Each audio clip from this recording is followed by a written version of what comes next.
പിന്നെ ഈ പറഞ്ഞ ഇത്തരം ടിപ്സും കാര്യങ്ങളൊക്കെ എനിക്ക് തോന്നുന്നു അങ്ങയുടെ ഒരു ലൈഫിൻ്റെ ഒരു അനുഭവത്തിലൂടെ കൂടെ പറയുന്നതാവാം. ഞാൻ കേട്ടിട്ടുണ്ട്.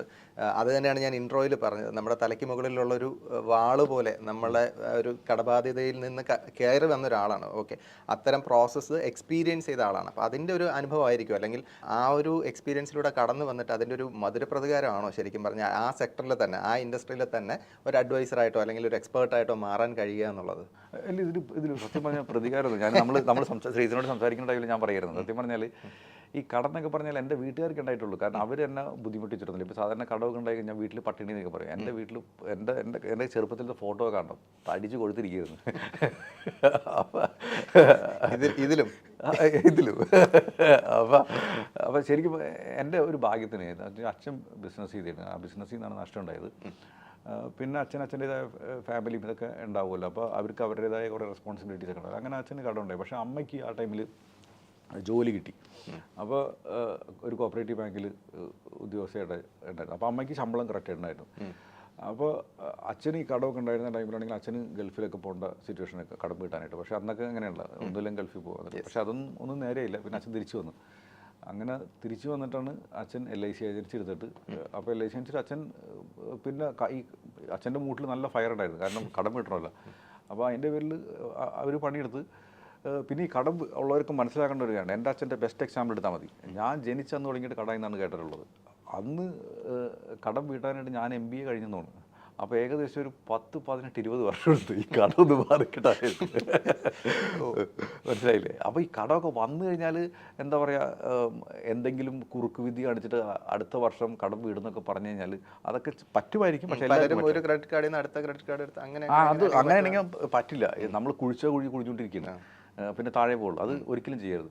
അതിന് പകരം നമ്മൾ കൃത്യമായിട്ടൊരു പണിയെടുത്തിട്ട് അതിൽ നിന്ന് ഇൻകം ഉൽപ്പാദിപ്പിക്കാന്ന് പറയുന്നത് നമ്മൾ മനസ്സിലാക്കേണ്ട കാര്യം, ചിലവ് കുറയ്ക്കാം. അപ്പോൾ ഞങ്ങളൊക്കെ അന്ന് വീടൊക്കെ ജപ്റ്റ് ചെയ്ത് വാടക വീട്ടിലേക്കൊക്കെ പോയി. എന്നിട്ട് ഫസ്റ്റ് വീടൊക്കെ എനിക്ക് ഇപ്പോഴും ഓർമ്മയുണ്ട്. വളരെ ചെറിയ വീട്ടിലേക്കാണ് നമ്മൾ പോയതൊക്കെ. അപ്പോൾ ആ ലെവലിൽ നിന്ന് നമ്മൾ ഒരു കൊല്ലത്തിനുള്ളിൽ തന്നെ കുറച്ചും കൂടി നല്ല വാടക വീട്ടിലേക്കൊക്കെ മാറി.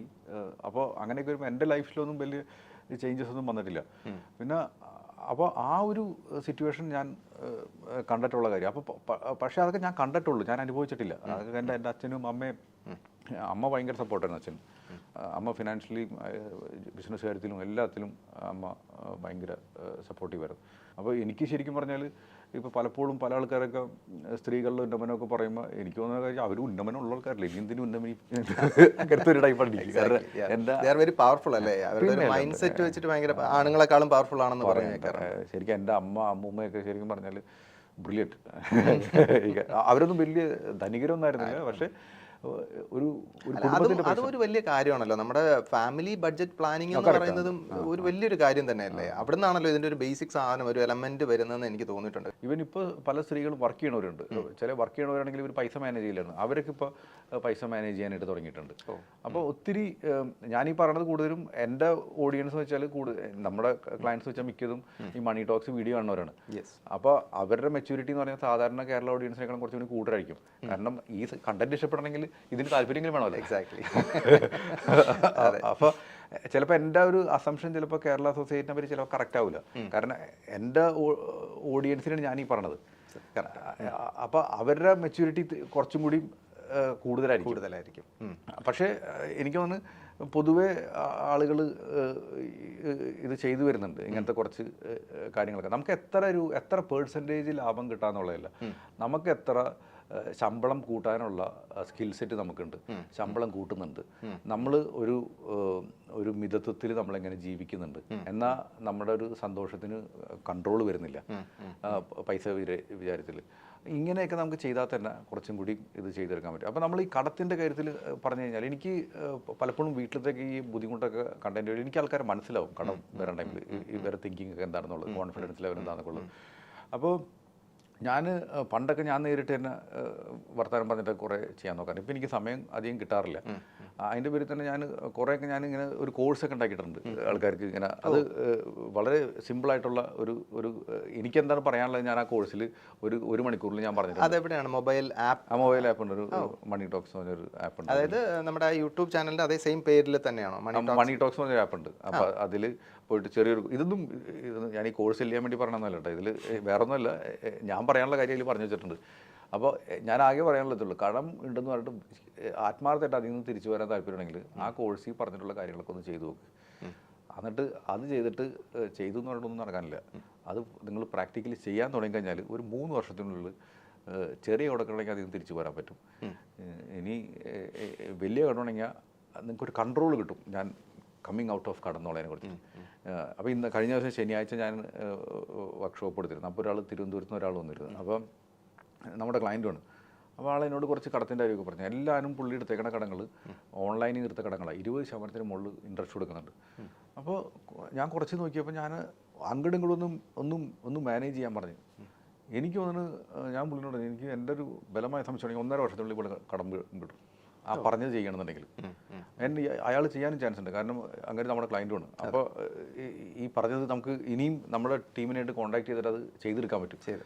അപ്പോൾ ആ പസിലൊന്ന് കറക്റ്റ് ആക്കി കഴിഞ്ഞ് കഴിഞ്ഞാൽ നമുക്കിത് ചെയ്തെടുക്കാമെന്നുള്ളൂ ഈ പറഞ്ഞ കാര്യങ്ങൾ. അപ്പോൾ നമ്മൾ ഏറ്റവും വലിയ പ്രശ്നം വെച്ചാൽ കടമുണ്ടെങ്കിൽ നിങ്ങൾക്ക് ആ കടത്തിനെ ഫേസ് ചെയ്യാൻ ധൈര്യമുണ്ടോ? ആ കട എത്ര വലുതാണെന്ന് ഫേസ് ചെയ്യാൻ ധൈര്യമുണ്ട്. ഇത് കുറേ സ്ഥലത്ത് കടം കൊടുക്കാനെന്ന് പറഞ്ഞിട്ട് കാര്യമൊന്നുമില്ല. അവിടെ നിന്ന് കൊടുത്ത് പൈസ റോൾ ചെയ്തിട്ടും കാര്യമൊന്നുമില്ല. ചില ആൾക്കാരുടെ ഒരു പ്രത്യേകത വെച്ചാൽ നമ്മൾ പറയില്ലേ, ഫുട്ബോൾ കളിക്കാൻ ഇറങ്ങുന്ന ടൈമിൽ നമുക്ക് എത്ര ഡിഫൻസ് ഉണ്ടെങ്കിലും ബോൾ അങ്ങോട്ട് കിട്ടി കഴിഞ്ഞാൽ നമുക്ക് ടാക്കിൾ ചെയ്ത് പോകാനുള്ള ഒരു ധൈര്യമുണ്ട്. അതാണ് ഒരു പ്ലെയറുടെ കഴിവ് എന്ന് പറഞ്ഞു കഴിഞ്ഞാൽ. നിങ്ങൾ ആ പ്ലെയർ എന്നായി അന്ന് കടം മാറില്ല. കാരണം എന്ത് കടവും എനിക്ക് അങ്ങോട്ട് ഇങ്ങോട്ട് റോൾ ചെയ്ത് ചെയ്യാനുള്ള കഴിവുണ്ടെന്നൊരു തോന്നിയോ അന്ന് നിങ്ങൾ കടത്തിൽ നിന്ന് മാറില്ല. കാരണം നിങ്ങൾ വലിയ ആളായി. പിന്നെ നിങ്ങളുടെ കടം ഇങ്ങനെ കടത്തിന് നിങ്ങൾ ഇഷ്ടപ്പെടും, കടം നിങ്ങളെ വിട്ടുപോയില്ല. അതിന് പകരം എനിക്ക് ആ കഴിവില്ല എന്നൊരു വിശ്വസിച്ച് നോക്കിയേ, അപ്പോൾ പേടിയാവും. അപ്പോൾ ആ പേടി ഉണ്ടെങ്കിൽ, ഇപ്പോൾ ഞങ്ങൾ കബഡിയൊക്കെ കളിക്കണമെങ്കിൽ ഞാൻ കബഡി കളിക്കുമായിരുന്നു. അപ്പോൾ നമ്മൾ റൈഡ് ചെയ്യാൻ ചെല്ലുന്ന ടൈമിൽ എത്ര ആൾക്കാർ ഇങ്ങനെ പെട്ടെന്ന് കളിച്ചാൽ നമ്മൾ പേടിച്ചിങ്ങോട്ട് മാറണം. അതിന് അവിടെ തന്നെ നിൽക്കണേ നമ്മളെ പിടിച്ചിട്ടുണ്ടാവും. അപ്പോൾ ആ പേടിയാണ് വെച്ചാൽ നമ്മൾ ചിലപ്പോൾ വിചാരിക്കും പേടി പൗരുഷമില്ലാന്ന് വിചാരിക്കും. പക്ഷെ ആ പേടിയാണ് ആ റൈഡറെ ഡ്രൈവ് ചെയ്യുന്നത്, കറക്റ്റ് ചെയ്യുന്നത്. എന്നാൽ അറ്റാക്ക് ചെയ്യാനുള്ള ധൈര്യം ഉണ്ടാവാൻ. അപ്പോൾ ഇങ്ക് കൊടുക്കുന്ന ടൈമിൽ അവൻ അറ്റാക്ക് ചെയ്യണം, കട കൊടുക്കുന്ന ടൈമിൽ പേടിക്കണം. ഇതാണ് ശരിക്കും പറഞ്ഞാൽ ഇത് നോക്കണം. അപ്പോൾ ഇങ്ങനെ ചെയ്ത് കഴിഞ്ഞാൽ പല ആൾക്കാർക്കും കടം എന്ന് പറഞ്ഞാൽ അത്ര വലിയൊരു പ്രശ്നമൊന്നുമല്ല. ചിലപ്പോൾ നമ്മുടെ ഒരു ജീവിത സാഹചര്യങ്ങളോട് വന്നു പോയായിരിക്കും. പക്ഷേ now face it and look for a ways to pay that money back. And കടം എടുത്താലും ആൾക്കാരുടെ കൂടുതൽ ഇൻട്രസ്റ്റ് ആണെങ്കിൽ ഷെയിംലെസ് ആയിട്ട് പോയിട്ട് നെഗോഷിയേറ്റ് ചെയ്യും. ഇൻട്രസ്റ്റ് കുറച്ച് കിട്ടാൻ പറ്റില്ല വകുപ്പുണ്ടാകുന്നുള്ളത്. Then reduce it and ask for some buffer period. എന്നിട്ട് നമ്മുടെ ഇൻകം കൂട്ടിയിട്ട് അത് ചെറിയ കടങ്ങൾ ഓരോന്ന് വീട്ടിൽ തുടങ്ങിക്കഴിഞ്ഞാൽ നമുക്ക് എല്ലാവർക്കും കടത്തിൽ നിന്ന് മുക്തരാകാൻ പറ്റുന്നതാണ് എനിക്ക് തോന്നുന്നത്. പക്ഷേ ചിലവരുടെ ടൈം വ്യത്യാസം, ചിലർക്ക് 3 കൊല്ലം എടുക്കും, ചിലർക്ക് 5 കൊല്ലം എടുക്കും.